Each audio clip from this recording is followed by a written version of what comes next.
la secrétaire d'État, monsieur le président maa ngi nuyu askanu Sénégal bu baax di wax ne man damay cohérent ak li ma mës a wax ci élection bu jotaan Sénégal depuis 2018 dama naan képp koo xamante ni mën nga bokk def li war a tax nga bokk na nga bokk.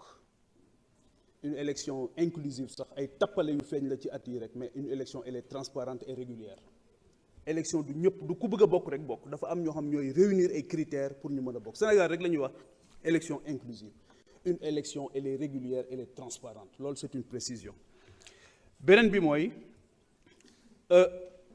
ñi war a bokk yëpp effectivement mën a bokk mën nañu bokk mais damay fàttali ne en 2024 le 17 novembre 2024 bi ñu demee élection après seulement bi ngeen defee 8 mois au pouvoir bi ñu demee opposition bi toute l'opposition réunie a eu presque 1,3 million voix le pouvoir ak armadam bi yëpp mënu leen a am 2 millions de voix.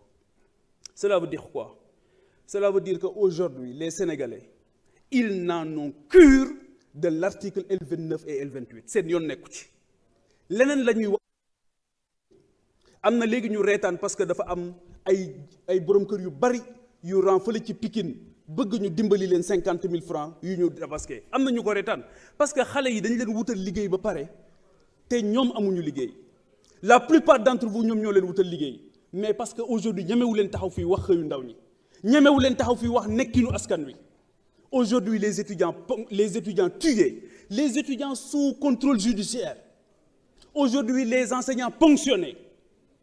Aujourd'hui boo demee dans le monde rural on cherche la queue du diable pour la tirer. Sousane laa jógee samedi Sousane à 5 kilomètres de Sandiara amul ndox amul électricité voilà bu ñu tuddee les jafe-jafe askan wi ngeen di bëgg a rey seen bopp foog ñu tudd jafe-jafe askan wi parce que loolu moo leen fi indi donc.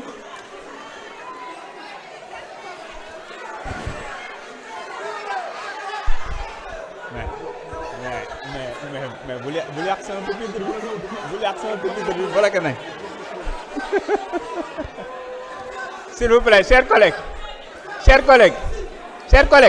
Tambédou s'il vous plaît chers collègues oui chers collègues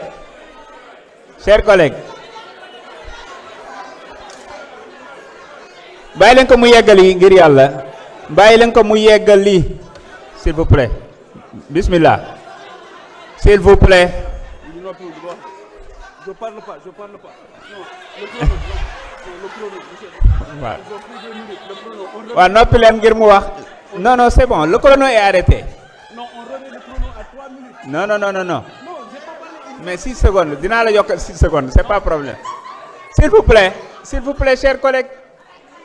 Bàyyi leen ko mu yeggali.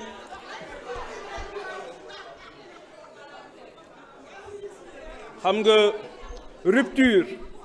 rupture bu ñu koy wax Afrique bokk na ci li ñu gën a sonal mooy amuñu sax capacité dégloonte fonk doomu aadama moo ngi tàmbalee ci buy wax nga déglu ko man kii fii ku fi wax du ma yëngatu damay déglu ku fi wax du ma wax donc li ma bëggoon wax mooy tey boo jëlee la santé ñoo ngi ci seen 10e plan d'action ànd gësëm démb maa ngi woon hôpital Grand Yoff am malade boo xamante ni dama fa demoon pour intervenir 10e plan d'action mais monsieur le président on ne peut pas parler dans ces conditions mais je ne peux pas parler dans ces conditions monsieur le président.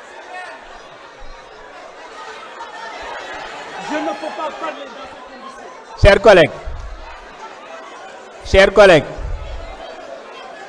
collègues on remonte le chrono. Chers collègues.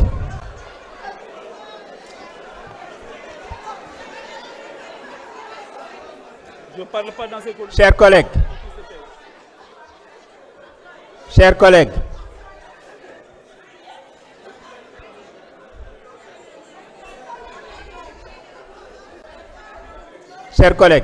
Il faut qu'il se taise. Malheureusement ak article 64 du ñu mën a continuer tant que bàyyiwu leen boobaa dina am li mu bëgg ngir yàlla bàyyi leen ñu terminer s'il vous plaît.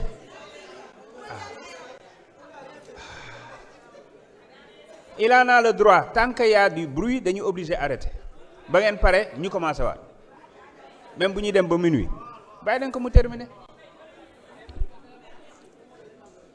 Alors donc Sénégal foofu loolu moo tax ma ne na ñëpp bokk ñi mën a bokk suñu bokkee en 2029 les Sénégalais apprécieront parce que fooguñu woon ne bu ñu defee ñaari at di ngeen ñëw fii di waxtaanu élection occupez-vous des Sénégalais et les Sénégalais se chargeront de 2029 chaque chose en son temps chacun dans son rôle mais aujourd'hui vous apparaissez aux yeux de l'opinion comme de piètres politiciens yoo xamante ni mandat rek moo leen intéressé wax naa ko léegi xale yi dañu leen wutal liggéey te amuñu liggéey mais il faut répondre à cette question la plupart d'entre vous ay chômeurs la ñu woon xale yi ñoo leen wutal liggéey ba ngeen ñëw fii fàtte leen donc jàpp naa ne aujourd'hui baykat yi nappkat yi sàmmkat yi les ndawu Sénégal plus même la diaspora bi nga xamante ni dañ leen a nax ba ñu nërmeelu Guinée Conakry laa jógee maa ngi leen di nuyu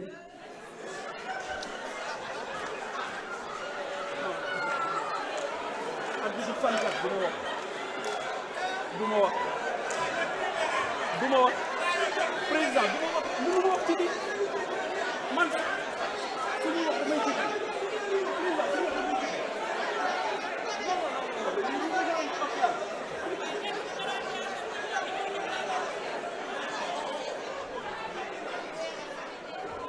non on remonte le chrono non on remonte le chrono on remonte le chrono 30 secondes.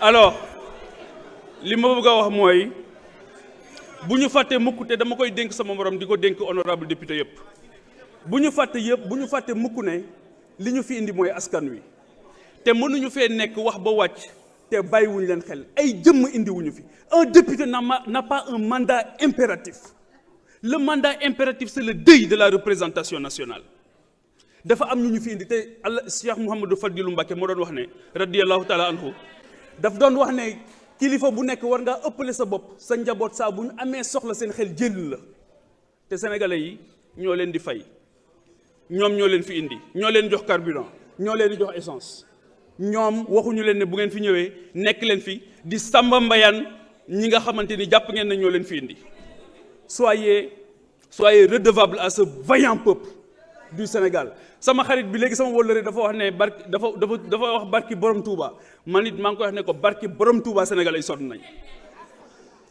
fii mu ne nii njàqare bu mag moo am ci biir réew mi wax naa ko léegi 10e plan d'action dans le secteur de la santé et pourquoi émouvoir leen des 30 secondes 10e plan d'action dans le domaine de la santé maa ngi leen di nuyu di leen masawu wax naa ko léegi ci enseignants yi wax naa ko ci étudiants yi ak beaucoup de gens yoo xamante ni dans des secteurs presque 40 000 personnes licenciées dans leur secteur dans les sociétés nationales parce que ay règlement de compte ngeen ci def loolu yëpp ça ne vous gêne pas à un moment donné il faut avoir de la pudeur et de la dignité et de la compassion et je suis désolé mais vous n'en avez pas. Merci beaucoup. Anta Babacar Ngom, vous avez la parole. Amadou Diallo, numéro 2, se prépare.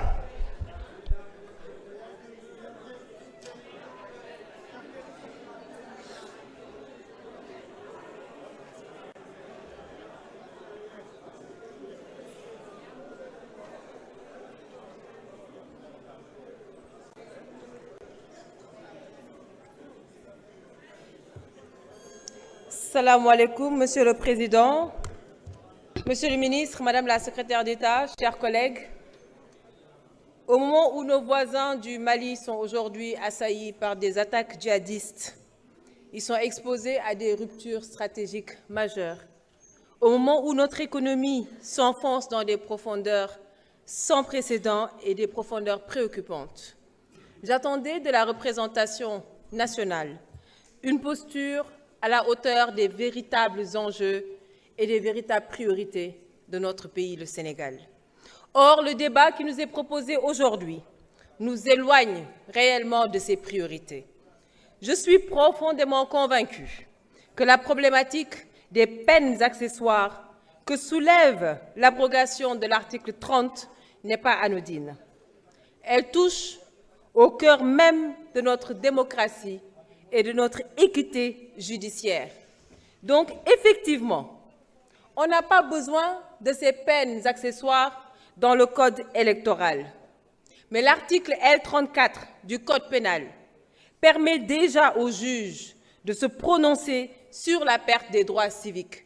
Alors pourquoi ne pas laisser aux juges le soin d'en apprécier l'opportunité et la durée?